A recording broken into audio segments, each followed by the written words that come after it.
Hey guys, this is Sahil Rajput and welcome back to this channel.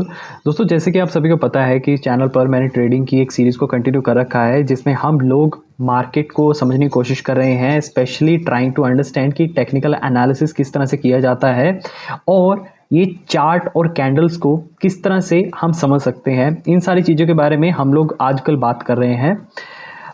पिछली videos में आप लोगों ने अब तक जाना था कि कैंडल्स, हम किस तरह से कैंडल्स को रीड कर सकते हैं, हम किस तरह से कैंडल्स को समझ सकते हैं, कैंडल्स के जो डिफरेंट पार्ट्स होते हैं उसे क्या क्या कहा जाता है।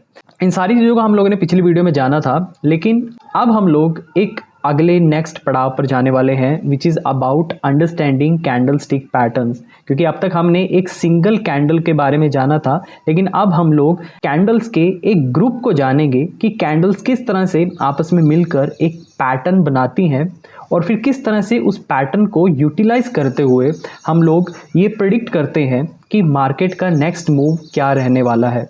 अब अगर मैं आपको स्ट्रेट फॉरवर्ड शब्दों में कहूँ, सो पैटर्न्स को बेसिकली आप ऐसे समझो that patterns are like a behaviour that are telling us कि मार्केट अब एग्रेसिव होने वाली है, मतलब एकदम से ऊपर जाने वाली है या फिर एकदम से नीचे गिरने वाली है, या फिर मार्केट काफ़ी अभी पीसफुल रहने वाली है और किसी को भी कुछ फ़ायदा या लॉस नहीं देने वाली। सो पैटर्न्स की मदद से ही हम लोग ये रिकॉग्नाइज करते हैं कि मार्केट का नेक्स्ट मूव क्या रहने वाला है। जैसे आज की इस वीडियो में हम लोग एक बहुत ही इम्पोर्टेंट पैटर्न के बारे में बात करेंगे, जिसे आपने अक्सर सुना होगा, जो कि है हेड एंड शोल्डर पैटर्न। और यहाँ पर कंफ्यूजन की कोई बात नहीं है, मैंने यहाँ पर एक ही सिक्के के दो साइड मैंने दे रखे हैं। जैसे कि हेड एंड शोल्डर पैटर्न जब अप ट्रेंड हो तब हेड एंड शोल्डर पैटर्न होता है, जब इसका ऑपोजिट होता है यानी कि डाउन ट्रेंड होता है तब हम inverse head and shoulder pattern को देखते हैं। अब ये पैटर्न को रिकॉग्नाइज करना, इसे समझना काफ़ी सिंपल है, आसान है। चलो जैसे मैं बताता हूँ। अब What is head and shoulder? So head and shoulder pattern basically है क्या? So head and shoulder को आप समझो, it is like a reversal pattern that signals कि जो अप ट्रेंड है वो जल्द ही डाउन ट्रेंड में बदलने वाला है, या फिर कहूँ अगर इन्वर्स हेड एंड शोल्डर हमें देखने को मिल रहा है तो हम कहेंगे कि जो डाउन ट्रेंड है वो अब जल्द ही एक अप ट्रेंड में बदलने को तैयार है। और ऐसे सिनेरियो में जो ट्रेडर्स होते हैं वो अपना एक ब्रेकआउट पोजीशन को पहले ही सेट करके मतलब चलते हैं। उन्हें ये नज़र आने लगता है कि यहाँ पर एक पोटेंशियल ब्रेकआउट्स आ सकता है। जैसे कि आप यहाँ पर देख सकते हो कि यहाँ पर हो क्या रहा है, मैं आपको एक्सप्लेन करता हूँ। तो यहाँ पर सबसे पहले जो लेफ्ट शोल्डर है, ये लेफ्ट शोल्डर है, the price rises and suddenly false.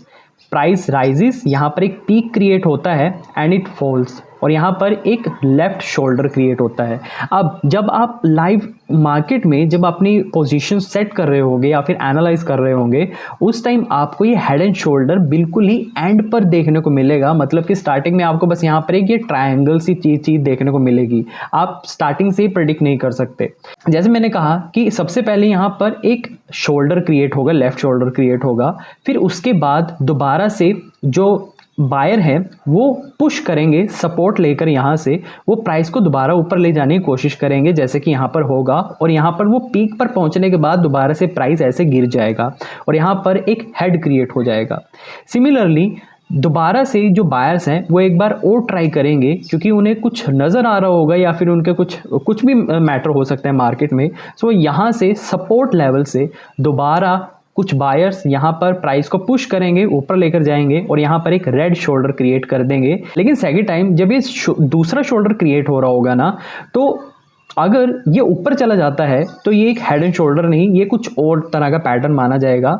But अगर ये यहाँ से दोबारा से नीचे गिर जाता है तो यहाँ पर ये एक कंफर्म्ड हेड एंड शोल्डर वाला पैटर्न यहाँ पर क्रिएट हो चुका है। और ऐसे सिनेरियो में यहाँ पर ब्रेकआउट के चांसेस काफ़ी ज़्यादा हाई हो जाते हैं, जैसे कि यहाँ पर लिख रखा है।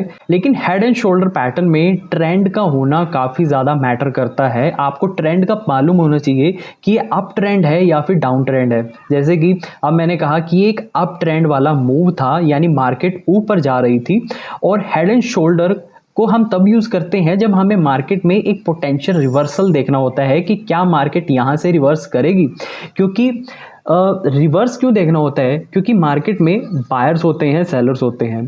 बायर्स इस इंटेंट से आते हैं कि हमें एक चीप प्राइस पर शेयर मिल जाए, और सेलर्स इस इंटेंट के साथ वहाँ पर रुके हुए होते हैं कि हमें एक हाईएस्ट प्राइस पर अपना जो प्राइस कि हमें एक हाईएस्ट प्राइस पर अपना शेयर बेचने को मिल जाए। तो यही उनकी वहाँ पर साइकोलॉजी रहती है। और ऐसे केस में अगर ऑलरेडी एक जो प्राइस है, प्राइस मूवमेंट है, वो अप ट्रेंड की हो रही है, प्राइस सीधा ऊपर जा रहा है, एंड इवेंचुअली वहाँ पर एक आपको एक हेड एंड शोल्डर पैटर्न देखने को मिल जाता है। और ऐसे में अगर आप ये सोचकर बैठे हो, एक्सपेक्ट कर रहे हो कि मार्केट अभी भी ऊपर जाने वाली है डिस्पाइट कि एक head and shoulder pattern create हो चुका है, then you might be making a biggest mistake of your life. अब क्योंकि what exactly it actually means, अब इसके पीछे की मैं आपको एक सिंपल साइकोलॉजी बता देता हूँ। सो यहाँ पर आप देखोगे, सो बायर्स बेसिकली ट्राइड 3 टाइम्स। मैं आपको कैंडल स्टिक की मदद से इसे अच्छी तरीके से समझाने की कोशिश करता हूँ। सो यहाँ पर क्या हुआ, फर्स्ट पुश लेफ्ट शोल्डर, जैसे कि मैंने कहा फर्स्ट पुश हुआ लेफ्ट शोल्डर, ओके ठीक है। फिर उसके बाद एक स्ट्रॉन्ग पुश आता है, स्ट्रॉन्ग पुश यहाँ से लिया, सपोर्ट लेकर यहाँ पर प्राइस ऊपर गया, ठीक है। फाइनल एफर्ट, बायर्स का फाइनल एफर्ट था, उन्हें पूरा जोर लगा दिया, and then they made a weak push right shoulder. जो कुछ बचे हुए बायर्स थे उन्होंने सोचा कि यार क्या पता कुछ बन ही जाए, so they tried their best but it did not work out. So यहाँ पर दोबारा से प्राइस नीचे गिर गया। देन होता क्या है, sellers start taking control of the market. Sellers आ जाते हैं क्योंकि वो बायर्स के मूव को बार बार रिजेक्ट कर रहे थे। बायर्स जितनी मर्जी कोशिश कर रहे थे बट सेलर्स बार बार उनके मूव को रिजेक्ट करते जा रहे थे, एंड यहाँ पर होता क्या है, सेलर्स टेक कंट्रोल। होता फिर हुआ क्या, signal happens only when neckline breaks. ये एक बहुत ही इंपॉर्टेंट पॉइंट है कि कई बार होता क्या है, मैं आपको आगे उसमें एग्जांपल में बताऊंगा उसके रियल टाइम चार्ट में। तो कई बार होता क्या है कि यहाँ पर एक सिग्नल बेसिकली क्रिएट होता है, एक पैटर्न हमें देखने को मिलता है कि यहाँ पर एक हेड एंड शोल्डर वाला पैटर्न क्रिएट हो चुका है, बट कई बार ये सिग्नल झूठा हो जाता है, मतलब एक वीक सिग्नल बन जाता है। और ऐसा बेसिकली क्यों होता है, क्योंकि यहाँ पर कई बार ये जो राइट शोल्डर होता है ना, ये राइट शोल्डर यहाँ पर नीचे जाते जाते ऊपर ही रुक जाता है, मतलब ये पूरा कंप्लीट नहीं हो पाता। अगर ये जो राइट शोल्डर है ये सपोर्ट लाइन को ब्रेक कर देता है, तो यहाँ पर एक पोटेंशियल ब्रेकआउट तभी नज़र आता है। अगर ये ऊपर ही कहीं पर, मतलब हवा में ही कहीं पर रुक जाता है, तो यहाँ पर आप कह सकते हो कि ये शायद पैटर्न अभी पूरी तरह से बन नहीं पाया है। सो यहाँ पर आप इसे एक वीक पैटर्न कंसीडर कर सकते हो, और अपनी जो पोटेंशियल इन्वेस्टमेंट आप करने की सोच रहे थे, आप उससे बच सकते हो। तो कहने का मतलब है कि पैटर्न के क्रिएट होने के बाद ही आपको ब्रेकआउट का अंदाज़ा लगाना है, या फिर अगर आप पहले से एक टारगेट सेट कर रहे हो कि यहाँ पर मेरे को मार्केट में एंट्री लेनी है, देन आप ब्रेकआउट जब आपको कंफर्म हो जाए उसके बाद का ही आपको लगाना यहाँ पर एक बेटर सजेशन होगा। सो अब जैसे कि दोस्तों मैंने कहा था कि आप इसे एग्जाम्पल की मदद से समझ सकते हो इस कैंडल स्टिक के, और ये आपको बहुत ही आसानी तरीके से बता देगा कि बेसिकली ऐसा होता कैसे है। सो सपोज करो कि आप इसको यहाँ पर ध्यान से देखो, एक अप ट्रेंड आया था, यहाँ पर बायर्स थे, ठीक है। सो बायर्स ने यहाँ पर इस कैंडल को क्रिएट किया था। ये लेफ्ट शोल्डर आप लगा लो कि एक लेफ्ट शोल्डर यहाँ पर फॉर्म हुआ था।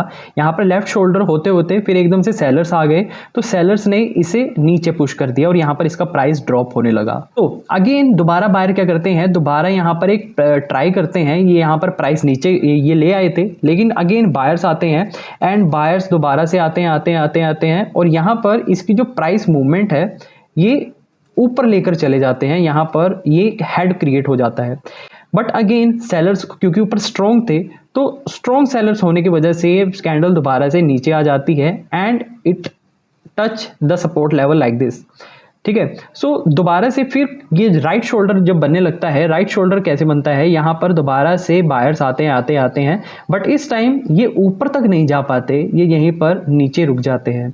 सो यानी कि यहाँ पर अब एक लॉन्ग विक क्रिएट हो चुकी है, और लॉन्ग विक का मतलब होता है कि अब यहाँ पर पोटेंशियल रिवर्सल है, यहाँ पर पोटेंशियल रिजेक्शन है। जैसे कि मैंने पीछे भी यहाँ पर कैंडल स्टिक वाली वीडियोस में बताया था कि यहाँ पर बेसिकली इन चीज़ों का मतलब क्या होता है, जब लॉन्ग विक और शॉर्ट विक वगैरह ये क्रिएट हो जाती हैं। जैसे कि यहाँ पर मैंने टाइप्स ऑफ कैंडल्स के बारे में आपको पीछे भी बताया था।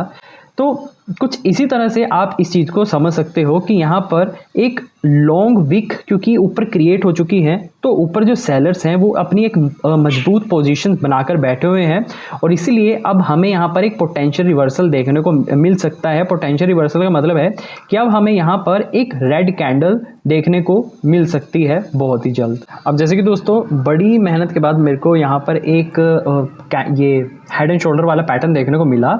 तो जैसे कि आप यहाँ पर देख सकते हो कि यहाँ पर ये सबसे पहले ये एक डाउन ट्रेंड था, ठीक है। सबसे पहले आप देखो कि वैसे तो ये एक डाउन ट्रेंड था, मार्केट नीचे आ रही थी, बट इवेंचुअली होता क्या है कि यहाँ पर ये मार्केट ऊपर जाने लगती है। ग्रीन कैंडल्स हमें ढेर सारी देखने को मिलने लगती हैं यहाँ पर, और यहाँ पर मोस्टली जो ट्रेडर्स होते हैं वो ये अज्यूम करते हैं that market has now started going green, कि अब एक अप ट्रेंड आने वाला है, and then they just they make some wrong decision and end up losing their capital। so यहाँ पर बेसिकली कुछ इसी तरह से सीन होता है, बट एवेंचुअली होता क्या है कि यहाँ पर एक और हेड एक क्रिएट होने के बाद एक राइट शोल्डर यहाँ पर क्रिएट हो जाता है और मार्केट ऊपर इतना सस्टेन नहीं कर पाती।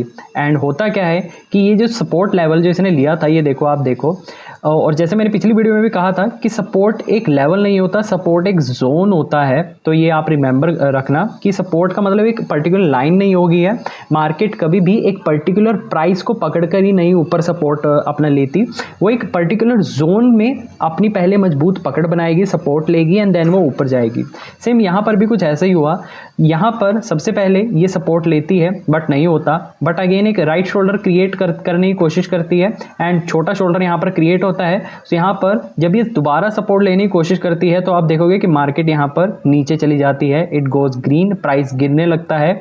एंड यहाँ पर कुछ इस तरह से जिन लोगों ने भी यहाँ पर एक शॉर्ट की अपनी पोजीशन क्रिएट करी होगी, यहाँ पर जिन्होंने अपना पहली टारगेट सेट किया होगा, वो यहाँ पर एक अच्छा खासा प्रॉफिट यहाँ पर लेकर घर गए होंगे।